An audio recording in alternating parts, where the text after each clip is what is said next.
and where he came from in his lifetime. Autism really didn't hit the maps before 1990 a whole lot. We didn't even hear about it. You hear that early intervention is so important.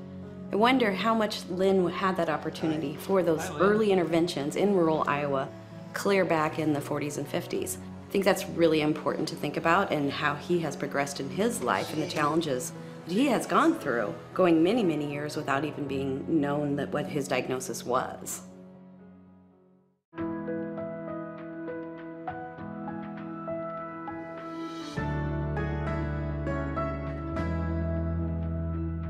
want to put your light on? Okay. Come on. Good job. Yeah. Lynn is 72 years old.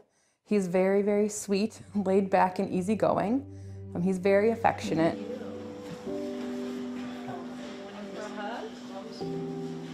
Lynn loves everything farming, from beans to combines to John Deere green. He loves it all. Cow. Yeah, very good, very good. He also loves his morning coffee and his afternoon coffee. How are you? Lynn communicates verbally. Typically, he will communicate using 1 to 2 word phrases, and it is very scripted, so it's things that he's heard in his past or things of interest to him. What about this guy? Cow. That's a cow, yeah. And what about this guy? Hold on, look here. What's this? What's Oink, this? oink, every day. Oink. What's that? What is it? It's a pig. Good job. He can make requests for things that he wants or needs verbally, but typically staff just kind of know what he wants and can help him out. Sometimes he'll point, sometimes he'll lead staff to what he wants. Good job. Lynn grew up around farms with his family. His father unfortunately had passed away when he was young, and his mother was no longer able to care for him because his aggression was too significant. At that time, she had moved him into a facility in Story County, where he continued to display some aggressive behaviors that were very challenging, and the facility was not able to care for him the way that he needed. Right there.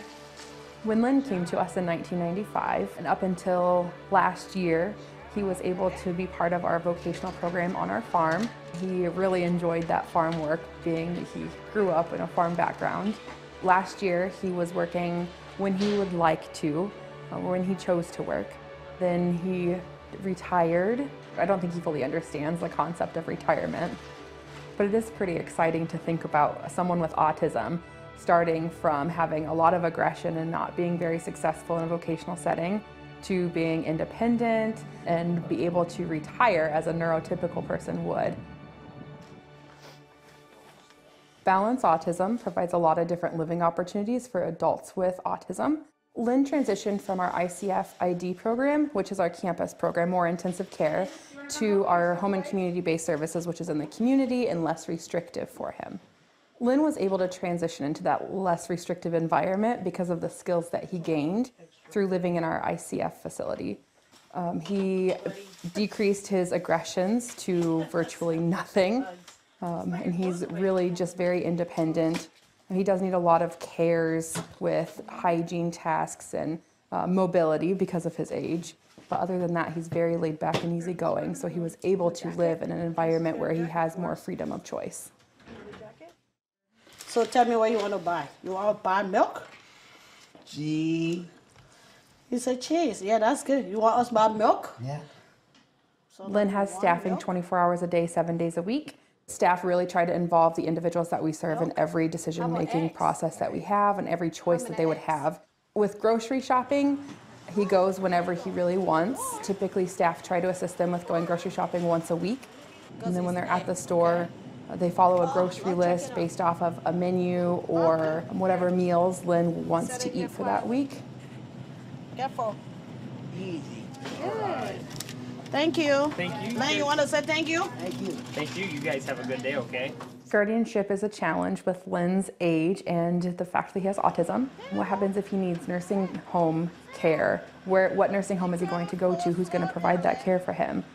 Lynn is in his 70s. He has a guardian that's well in their 80s.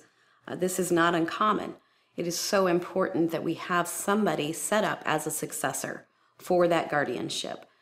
In that if something was to happen, it's not a fun conversation. Nobody wants to have these. If something was to happen to your guardian, you have to have somebody lined up, ready to go to support your loved one.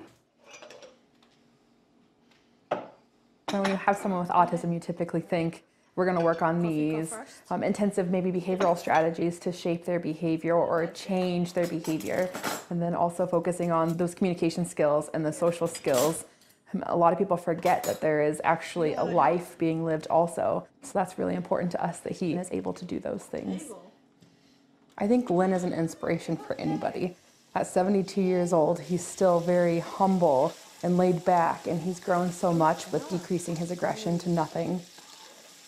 My advice for family and friends who have a loved one with autism would be to help get that intervention that they need, help them grow their social skills, find a communication system that works for them and they're able to communicate their wants and needs, and also just most importantly is help them live a fulfilling life. Oh, Bob, I know.